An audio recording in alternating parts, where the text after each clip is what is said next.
Carl Fogarty had already been a three-time world champion before he came to World Superbikes in Formula One and World Endurance, but none of it might have happened at all had Foggy listened to the doctors. There's one point in my whole career where I thought maybe it isn't going to work out for me racing motorcycles. It was at that point in just coming back in 1988 when the doctor said you shouldn't really race in 1988. You know, if you fall again, the legs are a bit infected. You know, we've had to take a lot of bad bone out. You know, blah blah blah sort of thing. And I did come back, and it was because of the injury to the leg that I switched classes and went from racing 250cc bikes to superbikes. You know, I rode the RC30 Honda in 1988 and won the world championship. You know, so in some ways, I guess it was a lucky break. It got me off small bikes onto the big superbikes, and I won a world title in my first year. In '89, he won the F1 title again, but in '90 and '91, he tried several 500cc Grand Prix races. It never really took off. For whatever reason, it didn't quite work out. You know, I stayed with Honda for 1990, like I said, and then for 1991, Honda said, look, we want you to ride for us. You'll get the best bikes that Japan can make, RC30. You and Fred Merkel, who was a reigning world champion, or had been the previous year, to the World Superbike Championships, all of it in 1991, and that was the best option for 91, but it turned out to be a very difficult year. The RC30 was way past its sort of sell-by date, and I struggled all year, really. In '92, he won the World Endurance Championship and his first World Superbike race at Donington Park, finishing the championship 9th. I had a very good year in '92, a very difficult year because I was a privateer.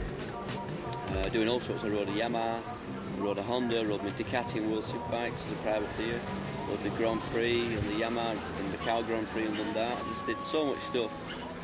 And at the end of that year, the best option that I had was, the best offer I had for 1993 was a factory Ducati ride in the World Championships run by Raymond Rush. So that was where my career sort of come to the crossroads and went, you know, that way. It could have gone that way and that maybe GPs or whatever, but it went to Superbike, and you know, we all know the rest. I sort of grew with it, and so did the championship.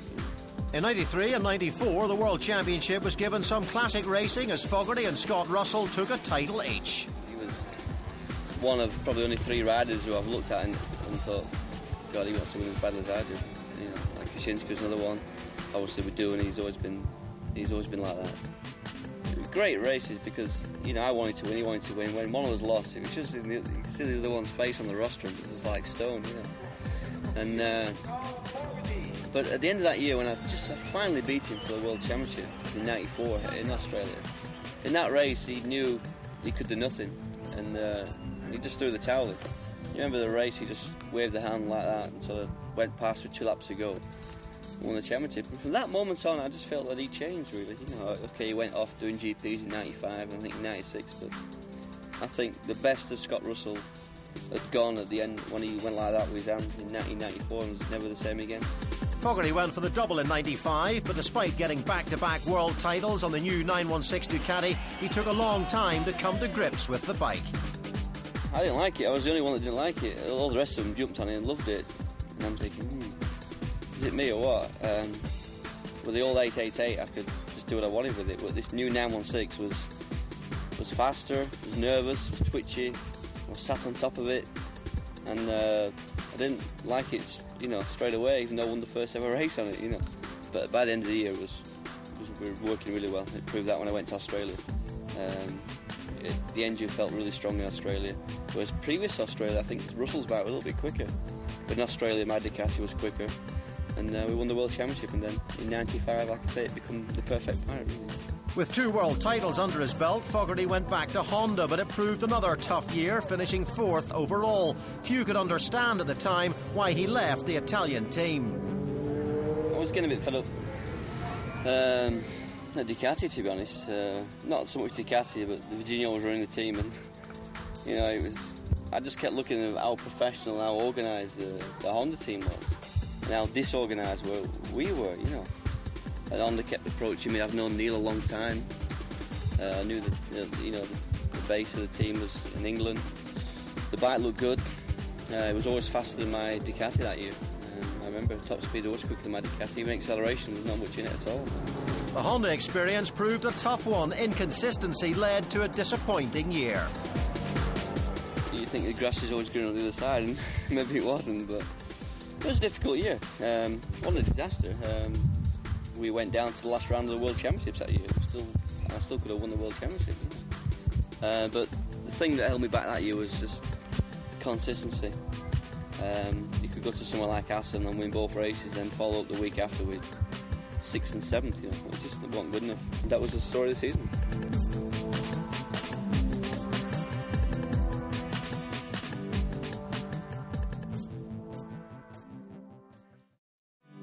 Fogarty took that #1 plate to Honda in '96. A tough year there saw him reignite his love affair with Ducati in '97, but it was far from smooth. I lost the world title in '96 on the Honda, which in some ways I expected to lose, to be honest. Even at the start of that year, I wasn't 100% confident I'd win the championship. I thought I'd win races, and I did too. But I'm not sure about the championship. And then so in '97, when I came back to Virginia and the Ducati team, I thought, I'll win, you know, I'll get it back and win. So again, because of the bike, because the team had changed and personnel had changed, I found the bike difficult to ride. I lost the World Championship and I crashed too many times in the year. And I think starting in '98 with David, I was just sort of like, because I'd lost the last 2 titles and I thought I should have won them. Davide Tardozzi shared that view, and with his guiding influence, he would form the ultimate rider-manager partnership, remotivating Carl and bringing him back to winning ways. This was my dream. And the first contact, when I stopped racing because I had an accident, and when Mr. Castiglioni gave me the opportunity to have a team, the first rider that I called was Carl Fogarty. When Fogarty joined Superbikes, it was Tardozzi who was the star, but he soon recognised Foggy's talent. 91, Malaysia. I had a very good bike, because my bike was maybe the best bike, and at the time I had very good tire. I went to the podium, and there was a young rider always for more than half race with a stupid slow bike, looks really like a road bike, and he was on my rear tire for all the race, and I just pull away on the straight, and this guy, I said, oh, it's Fogarty. Who is he? He's racing in Isle of Man. What do you want here in Malaysia? What do you want? Go away, go home. What's car? But Carl didn't go away and put his 3rd world title, won with such emotion, all down to Tardozzi's influence. I think I'd have stayed with Virginia. I don't think I'd have won in '98. I really don't think I'd have won. And he just expected nothing more than a win, did David. And I thought, yeah, are you serious? You know, all the time, every time I said him, you all right, David? Anything, you know, everything all right? I said, yes, just one thing you can do is win the championship. And, you know, so it became apparent right from the start that, you know, he was going to be on my case all the time, pushing me to win this championship, which at the time I maybe didn't like it, but I needed it. We won the World Championship, yeah.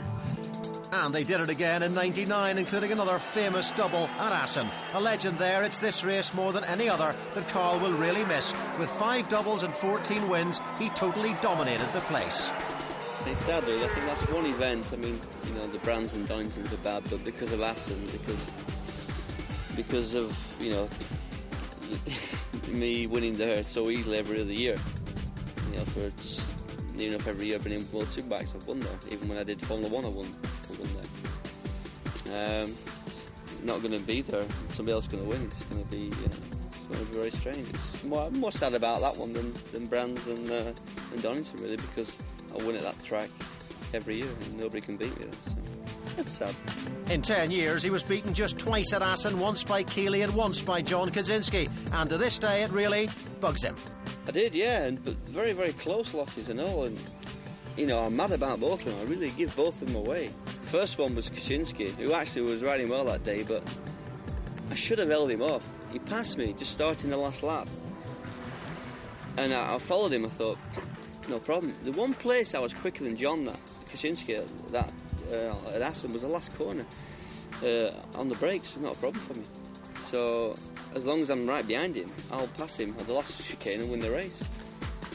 And I said it at the time to 1 or 2 people, but you know, the excuse was a fly hit my visor. I mean, And I didn't say anything to the press at the time, so I just would have got slaughtered for it. But I had this massive thing splattered on my visor just when he passed me.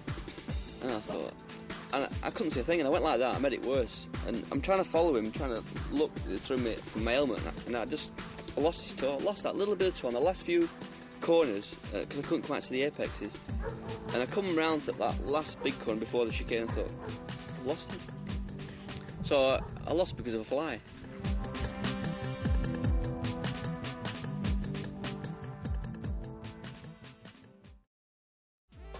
Unable to defend his title through injury, Fogarty sat on the sidelines. His future was perhaps the biggest talking point of the year. In fact, it was on the lips of the man himself. Carl had plenty of thinking time at home after 10 years on the road. Yeah, I love getting back to England. It's great, get out of the way, back to normality, you know, quiet life, just see my mates, just the normal things that everybody else takes for granted, you know, just out for a beer or a meal or something, you know, and watch a movie or something. Yeah, it's just, I like this sort of life, you know, and I'd never really, although I've got the fame in that now, you've become a household name all over, certainly all over the UK anyway, everybody knows you. I never asked for that, it was never something that I set out to do, whereas I think in the past with people like Barry Sheene, they really wanted that, you know. For me, I've never been that bothered, you know, I've just been happy racing motorcycles, winning races and coming back home. It's a formula that's won him 4 world titles. Looking back, Fogarty knew that's what he always wanted to achieve. I knew that the one thing I wanted to do as a kid was race motorcycles, you know.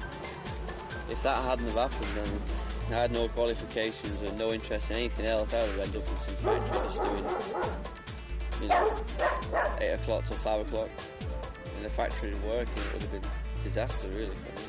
I couldn't do anything else and didn't have any qualifications to do anything else, you know, just I think in some ways sort of destiny, and you know, I just believe in that I was just meant to do this because I couldn't do anything else. That sense of destiny drove him forward.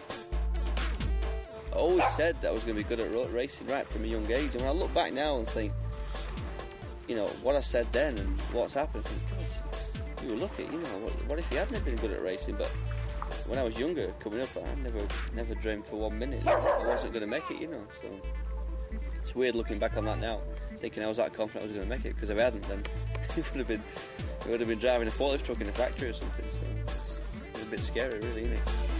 Speed and the pursuit of it has been Carl Fogarty's life. At Brands in 2000, the then world champion gave his adoring fans a chance to see him on the track once more. Brands would be his swan song. Foggy's body language has always said so much. As he threw his helmet to his disciples, it was as if the king was finally removing his crown.